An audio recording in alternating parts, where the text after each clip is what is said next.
Wizard, and today we are continuing our series on Anarchy Works, learning about anarchy. Is it possible? What it's like? What it will take? What it can do? And I think it's been really enlightening. I've been learning a lot. I'm definitely on the firm side of anarchy. I think it's sounding really good. But this is a learning experience. So we're almost done with chapter 4 here. This last section is talking about the only way to save the planet. Last section we talked about, what can we do for global catastrophes, and it was great. It was talking about the fact that many anarchist, places can do a lot with a little bit, a little bit of resources, because a lot of the people, right, care more about their environment than we do in a over industrialized, over hierarchical environment where you kind of, just shirk that duty onto somebody else. And usually those people, just cut corners or, don't care. But in these environments where people actually care about their environment, or these communities where people care about their environment, they do more, right? They actually try to keep up with these things. They have these techniques, anti-erosion techniques, and various techniques to manage their resources. So yeah, it's very possible, it seems, and it's been done throughout history in various ways. So let's get to this last section, talking about the only way to save the planet.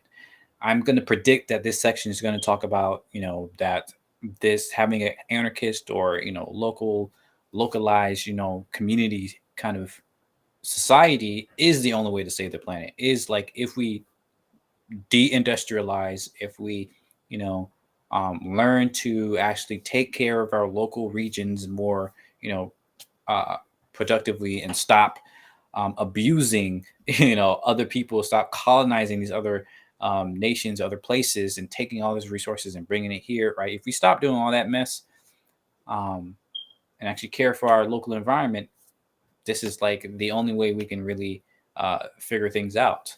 Otherwise, you're not going to solve the problem by just doing more of the same thing, but in prettier ways, right?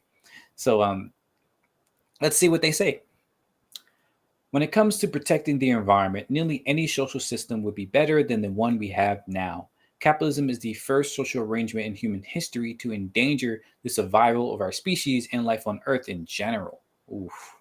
Now, I definitely get what they mean on a global scale. I say they really Peter Gelderloo identifies as he. So I definitely get what he means, but from what we know about agriculture, it's been destroying the environment for 10,000 years, for a couple thousand years now, right? A lot of and we can see this with like the desertification of Africa and many places around the world and things like that. Wherever you see like this increase in agriculture and even in cattle, like just using cattle and things like that, you see a increase in desertification. So I wouldn't say capitalism is a first. Even on the global scale, like technically those other systems weren't like t- eh, together, at least not as we can tell so far. Maybe they were, I don't know. But they definitely caused like global, mishaps and things like that. So I don't know, but definitely it is one of the worst offenders, probably the worst offender, because this happened very quickly in a very small amount of time. So yeah, I definitely get that. Capitalism provides incentives to exploit and destroy nature and creates an atomized society that is incapable of protecting the environment. Yeah. Under capitalism, ecocide is literally a right. Yeah, right. And people, oh, it's my property, my right. I can do what I want here. Like, just think about that for a second, right? Oh, it's my property, therefore I can do whatever I want. So you can just, poison the land that's gonna affect everybody else just because it's your quote unquote property, right? Nature doesn't care about your boundaries. All right. If you poison your land, your land, your quote unquote land, right, it's going to impact the people adjacent to you and the people even like not adjacent to you, because ecosystems travel, right? If some parasite happens, like we've seen with the pandemic, right, it happens in one region, spreads everywhere else. All right. If you have some water system, especially if a water system near your land, right, anything you do there is going to impact the entire region. So yeah, environmental protections are trade barriers. Preventing a corporation from clear cutting land it has purchased is a violation of private property and free enterprise. Yeah, mm. Companies are allowed to make millions of tons of plastic, most of it for throwaway packaging, despite the fact that they have no plan for disposing of it and not even an idea of what will happen with it all. Plastic does not decompose, so plastic trash is filling up the ocean and appearing in the bodies of marine creatures, and it may last millions of years. To save endangered rhinoceros from poachers, game wardens have started sawing off their valuable horns. But the poachers are killing them anyway because once they are extinct, the value of the few remaining bits of rhinoceros ivory will go through the roof. Exactly right. And there are some like elephants, I think maybe rhinos too, but definitely elephants that are actually evolving to live to like to be born without tusks to because of this problem. And it's causing a problem with the elephants too because they use those tusks for um, foraging, like to get food or for mating things and stuff like that. So they're evolving without it, even though it's still a disadvantage. But that's the only way they can survive. So it's really unfortunate. And I mentioned this about the plastics too in the last episode, but we see microplastics everywhere now. Like we're seeing it in our like they it was a study like not either last year or the year before where they found microplastics in a human placenta, right? In human fetuses, right? You see these microplastics, and we have no idea how it's affecting us. We're it's very likely that's going to cause way more immunocompromisation issues, maybe even neurological issues because apparently it can cross the blood-brain barrier. So it can go through the blood system into your brain and affect and give you neurological disorders. So this is a serious, serious problem. And here we are just pushing out more and more plastic, right? And that whole thing about the recycling, there's this channel, let me see, Climate Town. They did a really great video talking about how recycling is fake, right? How those little recycle signs, most of them aren't actually recycle signs. It's just a brand name, basically, right? And most of these companies don't recycle any of the plastic. They just sell it back or dump it somewhere. So it's really terrible, definitely. And it's sad because plastic is so useful, right? We can use it for some good stuff. It can be a great packaging and things like that, right? It's obvious why we use it, but the way that we use it and the amount that we use is just excessive. So yeah.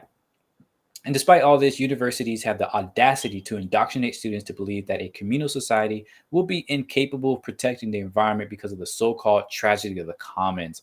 Oh my gosh. I really hope he gets into this. He probably is, but I've read about the tragedy. Let's see what he says because it was so terrible, like reading about what actually the tragedy. Let's see. Okay. This myth is often explained thus. Imagine a society of sheep herders owns the grazing land in common. They benefit collectively if each grazes a smaller number of sheep because the pasture stays fertile. But any one of them benefits individually if he overgrazes because he will receive a greater share of the product. Thus, collective ownership supposedly leads to depletion of resources. This historical examples, or sorry, the historical examples intended to corroborate this theory are generally drawn from colonial and post-colonial situations in which oppressed people whose traditional forms of organization and stewardship have been undermined are crowded into marginal land with predictable results. The sheep herding scenario assumes a situation that is extremely rare in human history, a collective compromise of atomized competitive individuals who value personal wealth over social bonds and ecological health, and lack social arrangements or traditions that can guarantee sustainable shared use.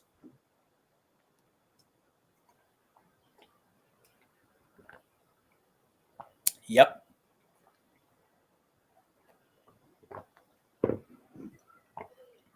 And this isn't even the worst part. Um, I believe somebody did some research on the tragedy of commons.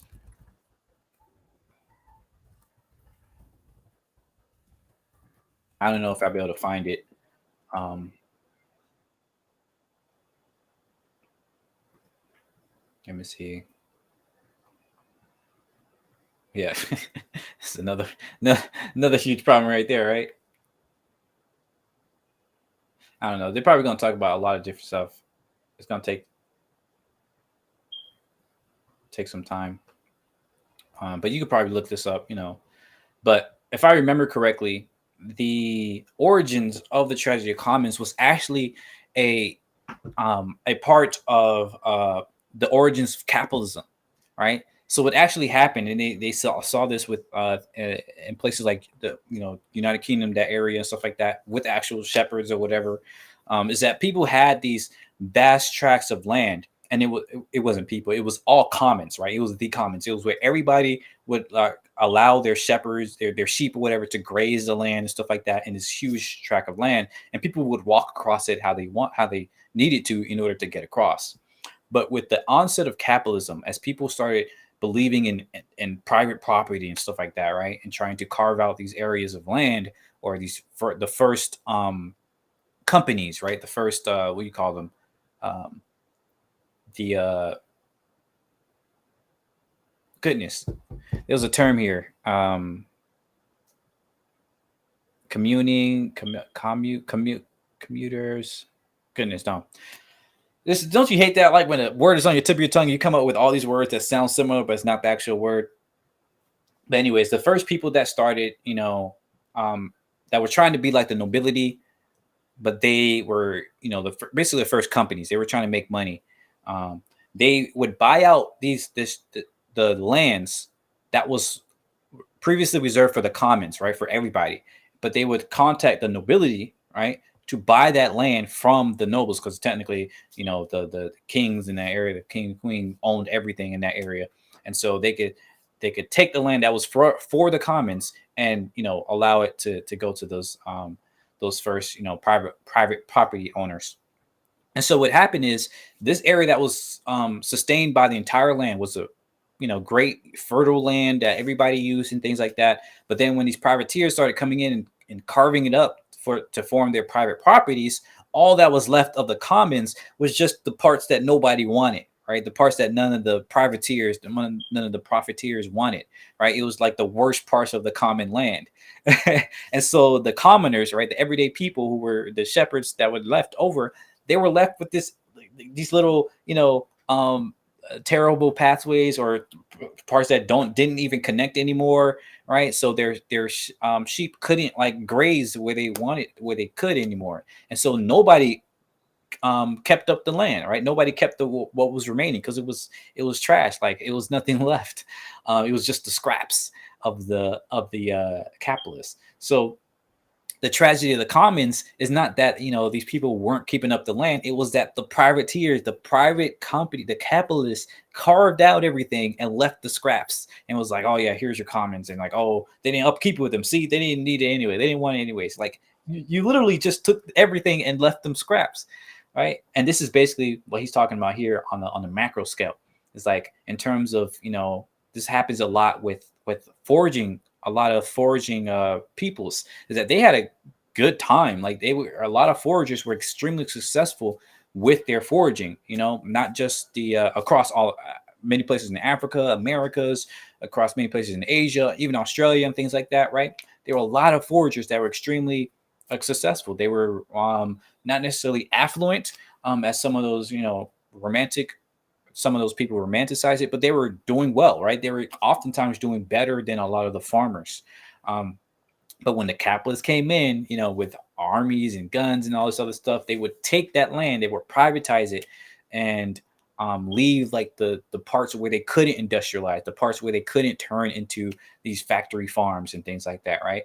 And so what was left for foragers, for these people who were actually taking care of the land, was the worst parts of the land, right? And so what we see today is a result of that. And despite all that, there are still people like, once again, the Khoisan people of the Kalahari Desert, who are still able to survive in the worst lands, in lands that nobody else wanted. None of these, colonizers wanted. So it really is unfortunate that we use this idea of the tragedy of the commons to say that communal living and communal environments can't exist, when in actuality it's the exact opposite. It's like environments are usually better when a community is taking care of it, because everybody has a sense of accountability. It's only when capitalists come in, when you have this idea of individual profit, right? Profit at the cost of other people, that you don't take care of the land. You only take care of what is quote unquote yours, right? And usually you're incentivized to kind of, try to take the best parts of it, and give the worst to everybody else. So it's so that's the real tragedy, right? It's the tragedy of the private of private property. Terrible. Capitalism has already caused the biggest waves of extinctions to hit the planet since an asteroid collision killed off the dinosaurs, right? That's terrifying. Think about that for a second, right? It's like the biggest extinction events in human, and not just human history, but Earth history, in the billions of years of life on Earth, right, has usually been super volcanoes or asteroids, and now us with capitalism. Not just us, really, because humans have existed for 200, almost 300,000 years just fine, and a couple million years with hominids. Only in the last couple of decades, the last couple generations with capitalism has all this has been the next extinction event. So that's terrifying. Like, we're as destructive as a comet. Not we. Capitalism is destructive as a comet striking, as a super volcano. Sheesh. Sheesh. um, to prevent global climate change from bringing about total ecological collapse, and stop pollution and overpopulation from killing off most of the planet's mammals, birds, amphibians, and marine life, we have to abolish capitalism, hopefully within the next few decades. Human caused extinctions have been apparent for at least 100 years now. The greenhouse effect has been widely acknowledged for nearly 2 decades. The best that the reputed ingenuity of free enterprise has come up with is carbon trading, a ridiculous farce. Likewise, we cannot trust some world government to save the planet. Oh gosh, definitely. A government's first concern is always its own power, and it builds the base of this power upon economic relationships. The governing elite must maintain a privileged position, and that privilege depends on the exploitation of other people and of the environment. Localized egalitarian societies linked by global communication and awareness are the best chance for saving the environment. Self sufficient, self contained economies leave almost no carbon footprint. They don't need petroleum to ship goods in and waste out, or huge amounts of electricity to power industrial complexes to produce goods for export. They must produce most of their energy themselves via solar, wind, biofuel, and similar technologies, and rely more on what can be done manually than on electrical appliances. Such societies pollute less because they have fewer incentives to mass production and lack the means to dump their products on others' land. In place of busy airports, traffic clogged highways, and long commutes to work, we can imagine bicycles, buses, interregional trains, and sailboats. Likewise, populations will not spiral out of control because women will be empowered to manage their fertility, and the localized economy will make apparent the limited availability of resources.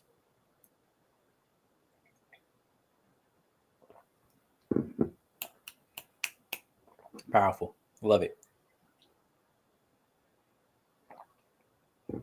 That's why solar punk is more than this, and than an aesthetic. It's an actual lifestyle. It's an actual method of organizing society.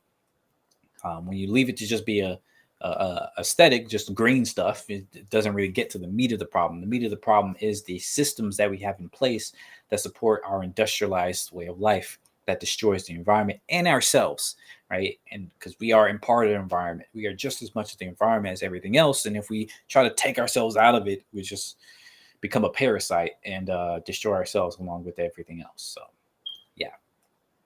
An ecologically sustainable world would have to be anti-authoritarian. Yes. So no society could encroach on its neighbors to expand its resource base, and cooperative, so societies could band together in self-defense against a group developing imperialist tendencies, right? You create an immune system. Like, people say, oh, what if somebody tries to, take over again? Immune system, right? Just like in our bodies, we have these memory cells, these team memory cells that says, oh, that happened before. Let's not do that, right? Here's the antibodies. we can do the same thing with societal structures where we realize that, hey, somebody's trying to colonize again. Everybody, let's team up again. Remember that? Remember what happened before? Yeah, let's not do that. Remember, what people don't realize is the reason that imperialism and colonization and all this other stuff spread so fast and so effectively is not necessarily because it was better, but because people thought it was better and they didn't realize what was happening. Right? A lot of this stuff happened. Remember, before the internet, before we had any history, before we had like books that showed us, hey, this is what happens when somebody takes power and all these things. Like during the golden age and the dark ages, there were dozens, if not hundreds, of empires around existing in the same period of time, and they were all rising and falling around the same couple hundred years, right? Even like the Greeks, even the Greek Empire and the Roman, most people didn't even know they existed, right?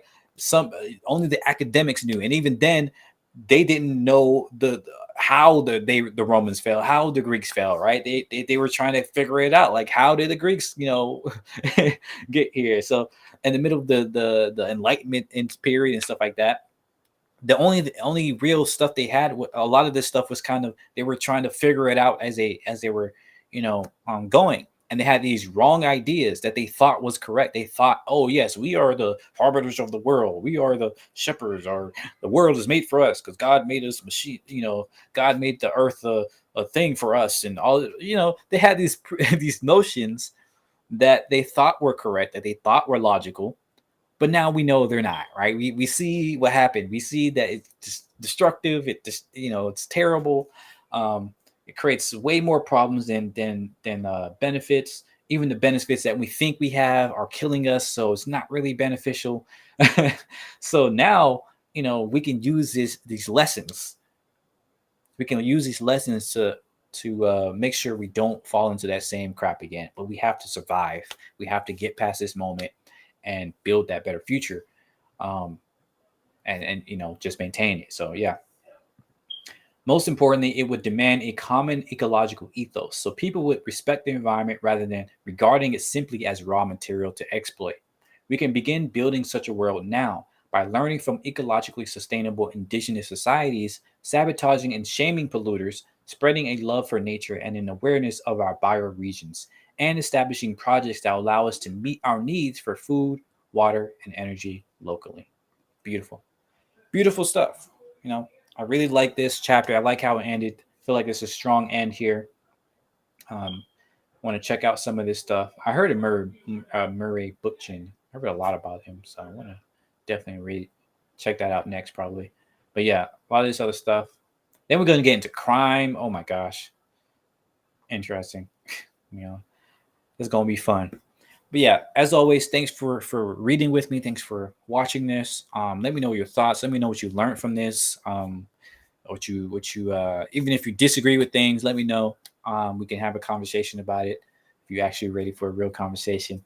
And yeah, we need to build better, right? We need to do better things. Like this is so many lessons to learn, right? There's so many lessons out there, and I think Peter Getter's new book is actually something along those lines. Is the lessons are out there, like we know what to do. We just need to do it. We just need to get the power hungry, greedy people out the way and actually do what needs to be done.